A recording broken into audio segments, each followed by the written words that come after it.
Welcome to my Living Aligned podcast. I'm Dr. Andromeda Stevens. I am a scoliosis certified Schroth practitioner, and I would love to welcome you to season 2. We are off to some amazing interviews with some very influential and amazing and inspiring people in the scoliosis care landscape, whether it is operative or non-operative. So our first interview is with Lauren Higginson, and we're excited to welcome her. She was so influential and did such amazing contributions to my book as well. I'm really grateful to her. She's so inspiring, and you're going to love the topics we're going to cover today, everything from kids to adults to outreach and research. So let's get into it.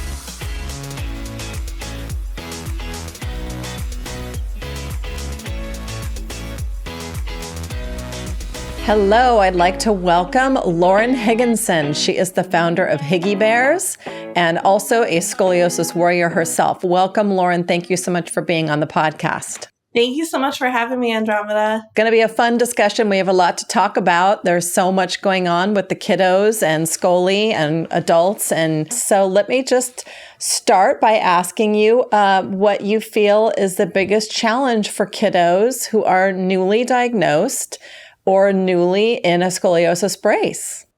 I think the biggest challenge is that kids feel alone, that they feel different, that they don't necessarily know any other kid at their school that wears a brace or none of their friends wear a brace. So they feel kind of like almost ashamed of it and just embarrassed by it. And I think that the biggest way to help that is to reach out to the scoliosis community and to get involved so you can meet other kids going through the same thing. Yeah, absolutely. But I think they feel different. I get it. What is your most frequent question that you get or concern from parents, and what is your best advice for them? I would say the most frequent question I get is, how do I get my kid to wear their brace? They don't want to wear it. And my advice is kind of similar to your first question. To me, it's mostly emotional. Wearing a brace doesn't always feel good, or I'm sure it doesn't feel good at all. But it's the emotional side of it and the social side that's hard for kids. And the more parents can do to address that and introduce them to other kids, get them involved in some of the programs that I have and other organizations have, the easier it'll be for them. And then they won't feel as different, and then they might be more compliant with their brace wear. What do you find creates that best support system for a child dealing with Scoli? I think outside of Higgy Bears and Scoliosis and Curvy Girls, as far as like locally, I think the best thing that they can do is tell a couple of their very good friends, their best little girlfriends or friends that are boys, and just really create a community or a support system with their friends.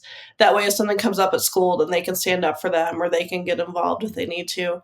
But start with the friends, and some kids are afraid to even tell any of their friends that they wear a brace, but having the courage to just tell one or two will help them tremendously. I agree. So your company, which I'm just enthralled with, I think you're awesome, started, and correct me if I'm wrong, started by making braces for dollies that would match the brace of a child. Not just dollies, but teddy bears and all kinds of creatures. So other than this amazing product that you have so many options available now, where do you see the vision of your company going in the next couple of years? And tell us more about that amazing conference. Awesome. Thank you. So, so it started as a company, but I actually converted it to a nonprofit pretty much the beginning of last year. So ever since I've done that, it's expanded into a whole world of support groups. And I run Higgy Zooms for kids and teens and parents and even adults. So a lot of support programs like that. We do a lot of fun stuff on Zoom with the kids. We have game nights and party nights. And so I feel like it's going to keep going in that direction. I'm still going to, of course, do the bears. Make the bears, but also I really just enjoy getting to know the kids. And we're starting Higgy Friends, which is a in-person local group that families can start, where they can reach out to other kids in their community that have scoliosis and go bowling or go get ice cream or, just do fun little things like that just to get to know each other and to know that they're not alone. Yeah. Is that just in the US, Lauren, or is this like an international outreach? Yeah, so it's definitely international. So far, most of the groups are in the US. There's about 50. And then there's a couple in Canada that are starting, but it's definitely all Oh, over. nice. But I definitely foresee it continuing to do that. And then next year, I'm going to be able to offer the bears for free to families. Oh, that's great. That'll be amazing. I'm really excited about that. So the conference started last year and it was a huge success. I was lucky enough to be there and I was just blown away. I've been to conferences all over the place for many years. And this one was extraordinary for so many reasons, which I can't even get into. We'll be here all day. But tell me more about the conference, like how you feel that that's going to evolve moving forward. Yeah, well, thank you for coming to HiggyCon. It was so great to have you. It was just such a special event. And it was, for those that don't know, it had a parent side to it where clinicians and doctors talked to parents. And then for the kids side, we just partied and played games and did crafts and just got to know each other. So it's definitely expanding. We had about 160 people in Kalamazoo this year. And next year it's going to be in Rosemont, Illinois. There's going to be about 500 people. Wow. So I'm just loving expanding that because the kids had such a great time. They said it was the best 3 days of their life. You could tell. And so I definitely want to keep growing that and, just keep doing that. Yeah, I think that the parents were blown away at how much they needed that time to be with each other too, and it was pretty intense on the adult side of things when they had their get-togethers and conversations without the kids present. It was kind of mind-altering. So I can't wait to see what happens next year. So Lauren, according to the Mayo Clinic, studies have shown that kids do better with their treatment plan if they are involved in some sort of support group.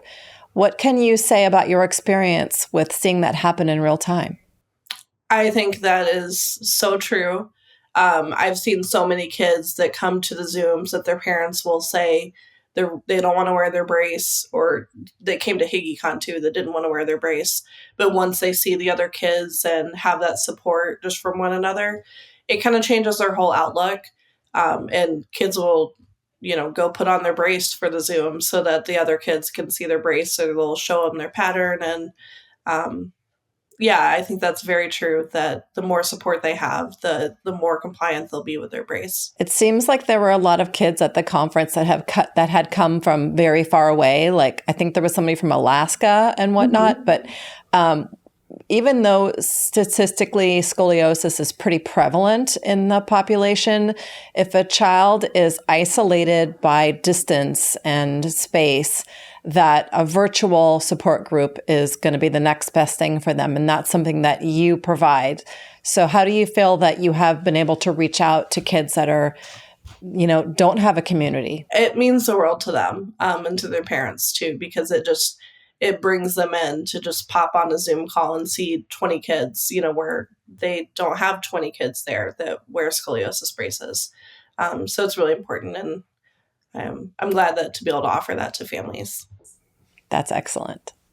So I don't know if you intended this or not, but when you started making the braces for dolls and bears and all sorts of other creatures to match the child's brace, that it was providing a way for the child to see themselves outside of themselves. Do you know what I mean? Like they're now making Barbie dolls that are like have disabilities and disadvantages, and it gives the child a way to kind of see themselves differently. And that's a beautiful sort of just mistake maybe that happened that way, that you providing that service to kids gave them a way for them to see themselves in a more playful way. Yeah. And younger kids have that experience. Like, for example, I'll give you a story a parent shared with me. She said that her daughter, as soon as she got her Higgy bear, it was her brace break time. So she took the bear's brace off. Then she scratched her itches on her side, the little girl. And then she took her little Higgy bear and scratched his itches. And then they put their braces back on together.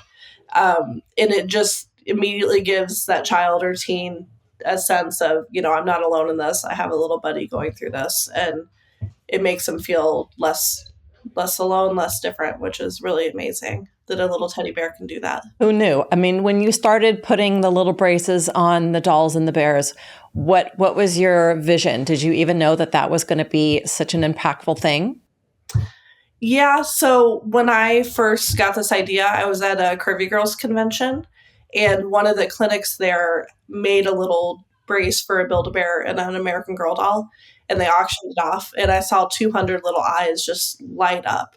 So I knew that, kids would love it. And surprisingly, teenagers love it almost even more than younger kids do, which is cool. But yeah, I mean, it's really helpful to them. But yeah, I knew from the beginning that they would love it. So great. Tell us all about your website, your outreach, and how we can find you. Yeah, so my website is higgybears.com, and I have all the information there about Higgy Zooms, HiggyCon, Higgy Friends, everything Higgy. And then I'm on Facebook and Instagram at Higgy Bears. I do a lot of contests and giveaways for kids on Facebook and Instagram, so definitely follow there. I will tell the world. We're so glad that you are out there doing this for the kids and the parents. It's so invaluable and just badly needed. It's such an amazing support. So thank you very much for what you do, and thanks for joining us today. Is there anything you want to leave us with and tell the parents and the kiddos before we go? Definitely just to reach out. There's so many programs out there, other organizations besides myself too, that do a lot of great things to help. So just reach out to me, Lauren at higgybears.com. Tell me what you're going through, and I'll connect you with some resources to help. Support and community is everything, and it'll make it so much easier for the whole family. Thank you so much. We'll see you in Chicago. Yes. Thank you so much, Lauren, for that amazing interview. We learned so much. We appreciate you and all that you do. So did you know that, speaking of all the amazing representation that she has created for kids with her braces for dolls, that there are lots of other people that have scoliosis you wouldn't even realize? Famous people, models, dancers, actresses, actors. Did you even know that a fastest man in the world, an Olympic runner, Usain Bolt, has scoliosis, and he is performing at an Olympic level? The list is long. It's outlined in my book. Some of them are Sarah Michelle Gellar. She's an actress. You might know Buffy the Vampire Slayer has scoliosis. So you might know her. Madonna's daughter, Lola, otherwise known as Lourdes Ciccone, has scoliosis. Very interesting. So you're not alone. So we'll see you next week for our next podcast. In the meantime, if you have any questions or topics that you want to hear about, please reach out to us. You can visit us on our website. We are on Instagram and TikTok and YouTube. You can find us at ScoliosisCoach or at Living Aligned Pod.